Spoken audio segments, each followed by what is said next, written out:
내시경의학과 김정준 교수님과 오늘 이야기를 나눠볼 텐데요. 네. 우선 전립선암에 대해서 좀 궁금한 게 있습니다. 네. 우선 전립선암이 어떻게 생기는 건지, 그리고 전립선암으로 인해 신체에 어떤 영향을 미치게 되는지 이런 거 좀 먼저 네. 설명해 주시죠.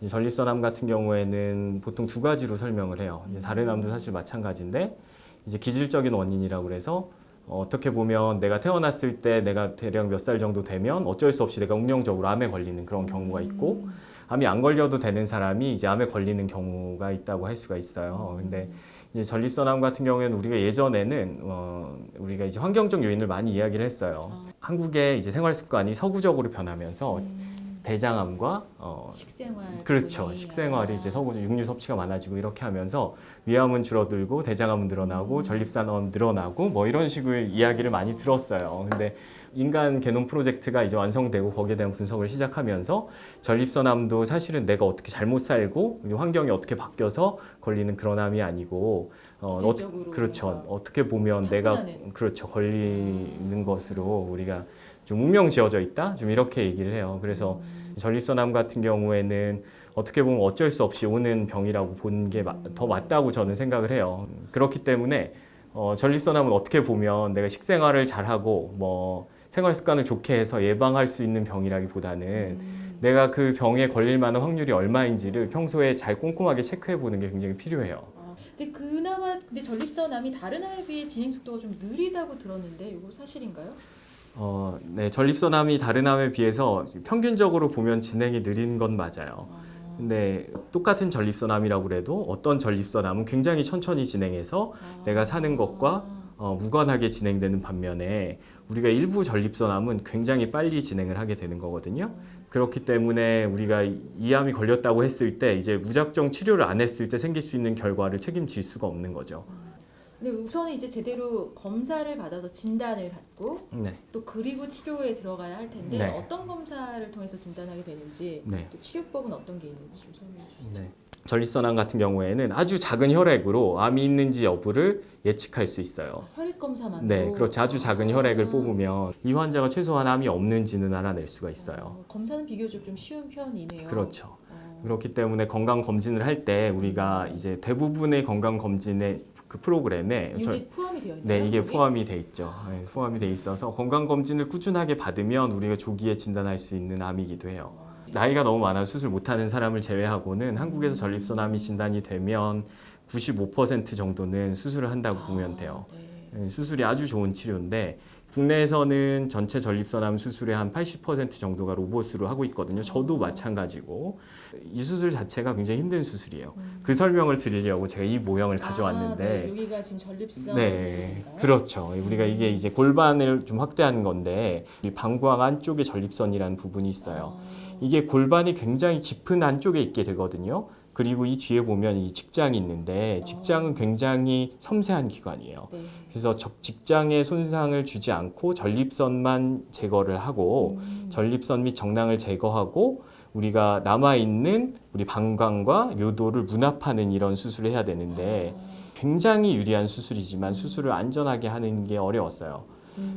그런데 우리가 그 이후로 이제 점차 로봇 수술의 비율이 늘어나면서 수술 전에 별로 걱정이 되지 않아요. 걱정이 된다는 건 환자가 이제 마취하고 나서 못 깨어난다든지 피가 많이 나서 수혈을 한다든지 수술하러 들어가 수술을 다 못 마치고 나온다든지 주변장기 손상이 있어서 2차 수술해야 된다든지 이런 것들이 있는데 제가 최근 몇 년 동안 경험해 본 바로는 그것에 비슷한 것조차 없었어요. 이제 그거를 말씀드리고 싶어요. 수술로 안전하게 좀 수술이 진행되고 있는. 그렇죠. 그러다 보니까 뭐 수술 후에도 뭐 재발률이나 뭐 완치율은 높고 네. 재발률은 적을 수밖에 없는 거겠네요. 네, 그렇죠. 통상적으로 전립선 안에만 전립선암이 있을 것으로 우리가 임상적으로 생각이 되는 그런 환자 같은 경우에는 뭐 숫자마다 좀 틀린데 저는 한 85% 정도 완치가 된다고 설명을 해요. 이 수술을 하게 되면 우리가 이제 전립선 근처에 있는 신경이나 혈관을 완벽하게 보존하는 게 사실은 불가능하다고 이야기를 해요.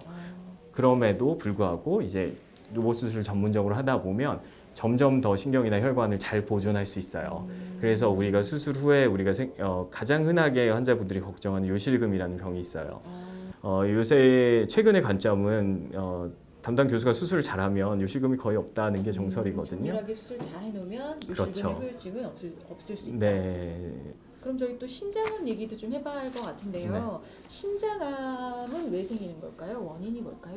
신장암 같은 경우에는 최근에 많이 발전을 이룬 암종에 해당해요. 근데 이 환경적인 요인이 분명히 있죠.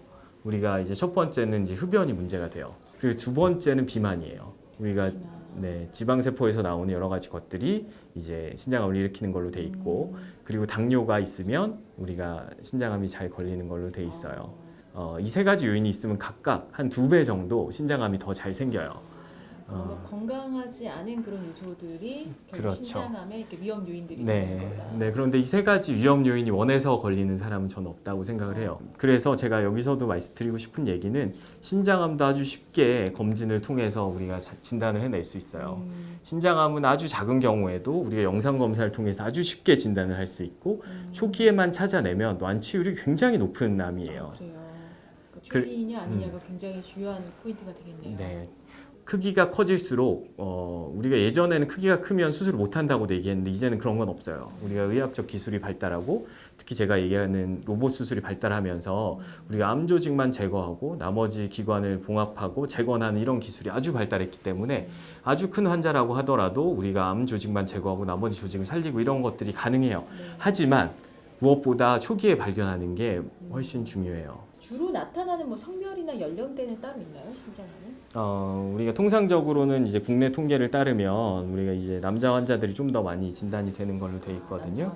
한 2대1 정도로 남자가 많은 걸로 돼 있는데 재활에 오는 환자분들은 한 1대1 정도 되는 것 같아요. 통상적으로는 이제 전립선암과 마찬가지로 이제 50대 이후에 많이 걸리는 걸로 되어 있는데 최근에 검진을 많이 하면서 이제 저희 병원에서는 20대, 30대 신장암 환자도 적지 않아요.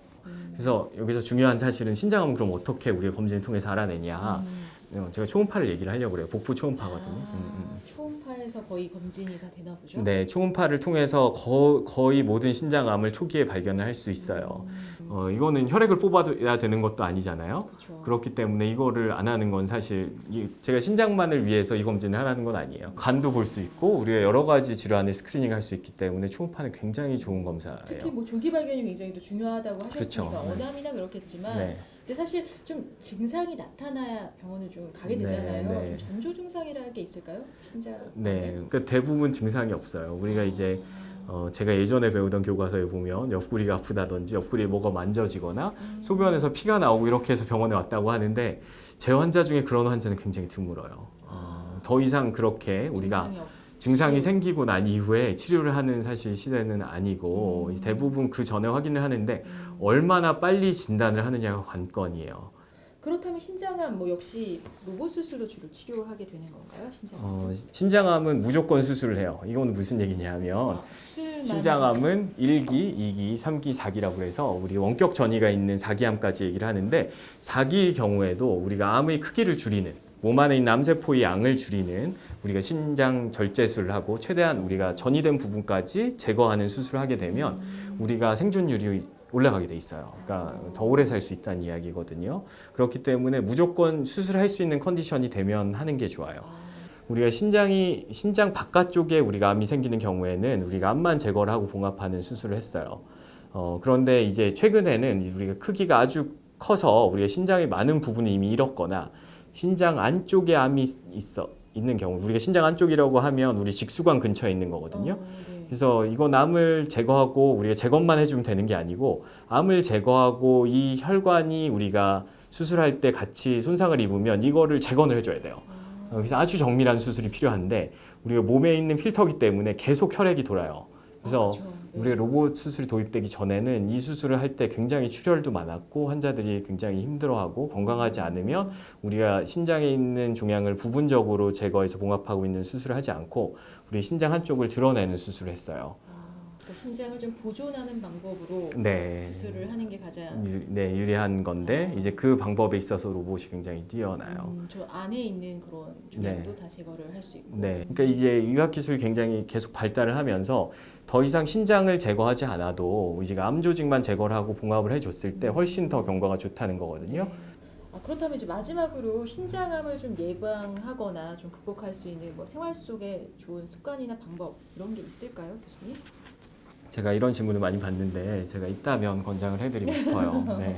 제가 세 가지를 말씀 아까 드렸잖아요. 우리 체중을 좀 줄이고, 비만 쪽이나 네, 담배를 끊고, 그리고 당뇨를 예방하거나 관리하는 것이 중요한데, 우리 이 세 가지 병은 제가 말씀드렸듯이 원해서 걸리는 사람은 없어요. 그래서 이 세 가지 병을 없어졌을 때 환자분들이 얻을 수 있는 이득이 굉장히 많거든요. 지금 신장뿐만 아니라 네, 훨씬 더 내 인생에 이득이 있어요. 그래서 이런 거 세 가지는 당연히 관리를 하셔야 되고, 우리가 암이 그렇게 생각보다 빨리 자라지 않거든요. 우리가 보통 4cm 이하인 신장 종양을 관찰을 해보면 1년에 한 7mm밖에 안 자라요. 그런데 우리가 신장암 수술이 최적화된 시점은 2, 3cm일 때라고 제가 얘기를 하거든요. 그걸 역으로 계산해 보면 최소한 2년이나 3년에 한 번씩이라도 제대로 된 검진을 했으면 이게 굉장히 쉬운 거예요. 우리가 아주 젊은 나이에 제가 권고하지 않고 40세 이후에는 우리가 이제 일반적으로 다른 병을 감별하기 위해서 무초음파를 하라고 그러는데 제가 꼭 그거를 강조를 드리거든요. 그래서 찾아내시면 제거하면 대부분 완치가 됩니다. 네. 네.